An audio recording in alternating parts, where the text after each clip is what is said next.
silence des bourgades du comté de Wexford, dans le sud-est de l'Irlande, les secrets s'infiltrent dans les maisons, se répandent dans les ruelles étroites et s'échouent sur les plages désertes. C'est dans cet univers confiné à Enniscorthy en 1955 que naît l'écrivain Colm Tóibín et qu'il installe une partie de son œuvre. Ces personnages se débattent pour construire leur vie sous le poids étouffant des non-dits et des commérages. Tout le monde connaît tout sur tout le monde. Il y a ce syndrome du rideau tremblant lorsqu'on épie par la fenêtre. Et donc, tout le monde sait quand vous avez un problème. Une infidélité, un acte de violence ou, Dieu nous en préserve, un meurtre. Cela entraînerait des répercussions catastrophiques.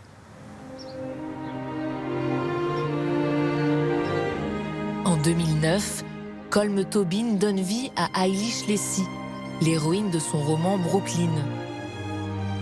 À travers elle, il raconte le destin de ces jeunes Irlandais des années 50 qui quittent leur terre natale pour New York, un exil et aussi une promesse.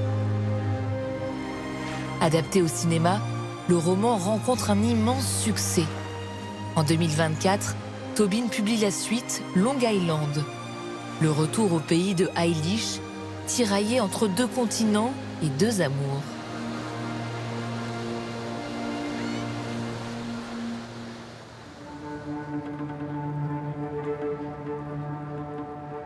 Elle leur ferait croire, autant que possible, qu'elle se réjouissait de partir, de quitter la maison pour la première fois.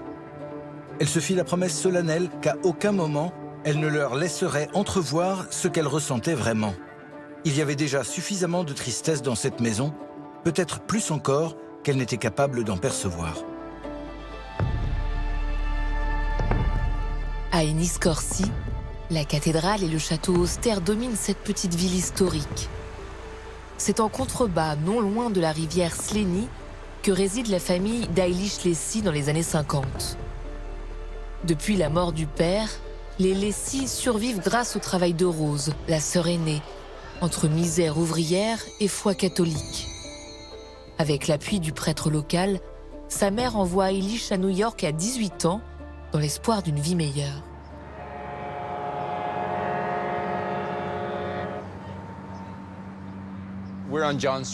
Nous sommes sur John Street en direction de Rafter Street. C'est ici qu'Eilish Lacy a grandi.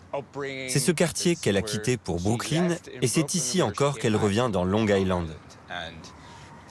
L'extérieur de ces maisons a très peu changé depuis les années 1970. L'intérieur, sans doute, a évolué, mais ce paysage demeure celui de son enfance.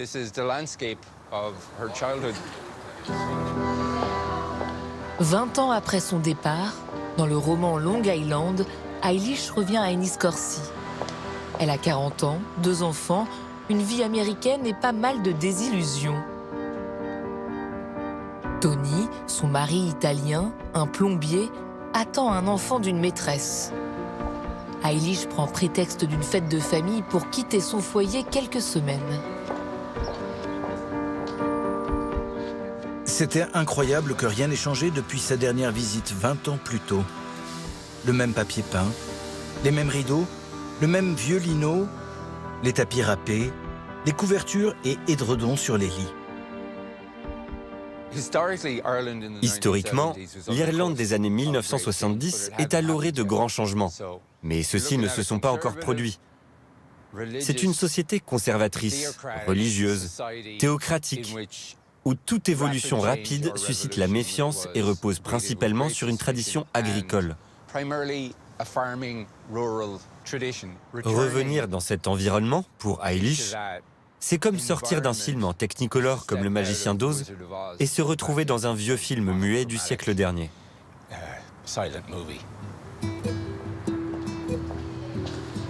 Ce retour trouble sa famille, ses anciens amis. Eilish n'est plus des leurs.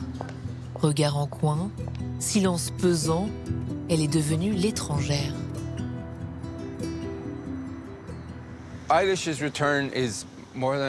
Le retour d'Eilish bouleverse la stabilité du quotidien. Il représente une possibilité, un goût d'aventure que ceux qui sont restés doivent affronter. Ils doivent choisir, accepter ce à quoi ils ont renoncé ou reconnaître qu'ils ne peuvent plus continuer comme avant. La robe d'Eilish, pensa-t-elle, était en coton. Mais elle n'avait jamais vu un coton si épais. Et cette couleur jaune pâle était également une nouveauté pour elle. Sa robe jaune symbolise cette différence. Comme un phare, elle attire tous les regards. Son retour perturbe leurs vies étriquées. À Enniscorthy, il existe un lieu où toutes ces vies se croisent et s'observent. L'église, véritable théâtre intime de la ville. À quelques pas de la maison de la famille Lacy, la cathédrale de St-Aidan est l'une des rares sorties de la mère d'Eilish depuis qu'elle a perdu son mari. Pendant toutes ces années, sa mère avait dû venir là toute seule tous les dimanches, songea Eilish. Elle faisait partie des nombreuses veuves qui s'asseyaient toujours à la même place, se levaient toujours les premières pour communier.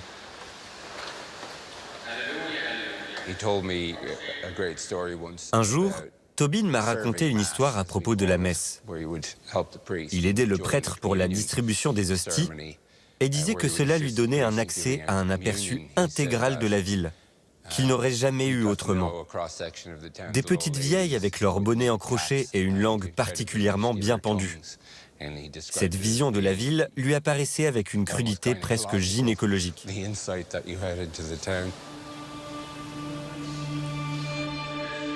Ce monde oppressant qui scrute Eilish l'américaine dans les moindres détails, Tobin a dû le fuir pour vivre son homosexualité. Il partage avec Eilish la solitude de l'exilé, différent partout. On ne peut que spéculer. Le sentiment d'isolement, de confusion et d'incertitude que Colm a dû ressentir en grandissant. C'était courant pour un homme gay de se diriger vers la prêtrise, conférant respectabilité et ascension sociale. Mais Colm n'étant pas destiné à cela, il quitte l'Irlande pour Barcelone une fois sa maîtrise en poche. Et Barcelone, dans les années 70, c'était une certaine idée du paradis pour qui venait d'une ville grise, pluvieuse et âpre. Une ville européenne de premier plan, baignée de soleil. Ce qu'il insuffle à son héroïne Eilish, c'est ce sentiment de dualité.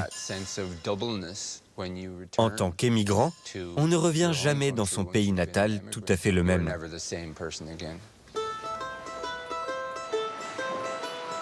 Et pourtant, 20 ans après avoir quitté sa ville, Eilish ressent toujours des sentiments pour son ancien amant, Jim Farrell, le patron du pub.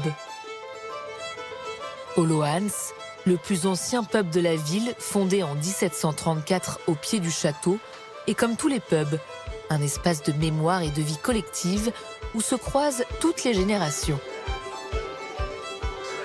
Pendant au moins 6 mois après le départ d'Eilish, il avait été dévasté de chagrin. Et cette peine revenait périodiquement par la suite. Le fait qu'elle soit de retour en ville l'habitait constamment depuis le soir où il l'avait vue par hasard. Le pub, c'est le territoire de Jim. C'est son commerce et son domicile. Les clients vont et viennent. Des moments gênants surgissent. Des secrets s'ébruitent par inadvertance. Et là, naissent des situations embarrassantes. Les héros de Colm Tobin sont tous prisonniers des non-dits et des malentendus. Jim vit une liaison avec Nancy, la meilleure amie de jeunesse d'Eilish, tout en étant amoureux de cette dernière. Eilish, de son côté, tait tout de son mariage qui bat de l'aile, tandis que Nancy fantasme son union avec Jim. Le silence devient l'arme dont Jim, Eilish et Nancy se servent. Ces personnes qui s'aiment commencent à se cacher des choses vraiment essentielles les unes aux autres. Ce jeu de faux semblants rappelle les grandes tragédies. Roméo et Juliette, ou encore l'âge de l'innocence. Il n'y a pas d'autre issue que la douleur. Dans l'Irlande conservatrice des années 60 et 70, le silence n'est pas qu'une absence de mots. C'est avant tout un moyen de se protéger. Quand Colm a 8 ans, son père tombe gravement malade. La famille, ou du moins les garçons de la famille, ne sont pas mis au courant de ce qui se passe, comme c'était souvent le cas à cette époque en Irlande. Cela remonte presque aux origines de la littérature irlandaise, le silence du père ou du mâle irlandais. Colm développe dès lors un bégaiement qui persiste jusqu'à l'âge adulte, comme si sa capacité à communiquer avait été perturbée par la perte de son père.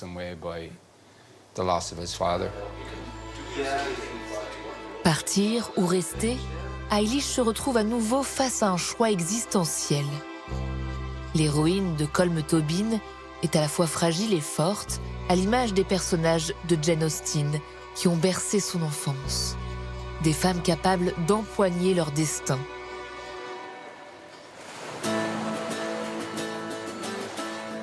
Eilish se réfugie sur la côte, chez son frère, face à la plage de Cush. Là, elle contemple son avenir, écartelée entre 2 continents et 2 amours. C'est alors que Jim Farrell la rejoint, résolu à la reconquérir. Colm Tobin considère ce lieu comme un seuil, un espace suspendu, presque au bout du monde. La mer est si vaste et ouverte que, pour ces personnages et tout ce qu'ils vivent, c'est un contraste saisissant. En les amenant ici, sur une plage où il n'y a rien, il crée un espace vide capable de les transporter où ils voudraient être. Devant eux, des kilomètres de plage déserte. En regardant derrière, Jim ne repéra aucune présence humaine. Même les oiseaux étaient rares, malgré les petits tunnels creusés dans la falaise par les hirondelles de rivage.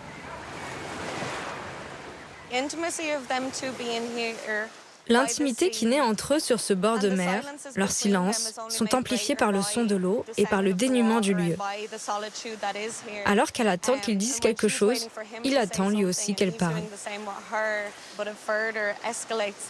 Cela rend la tension palpable et cette scène très singulière. L'immensité de la mer agit comme une métaphore puissante de leurs sentiments.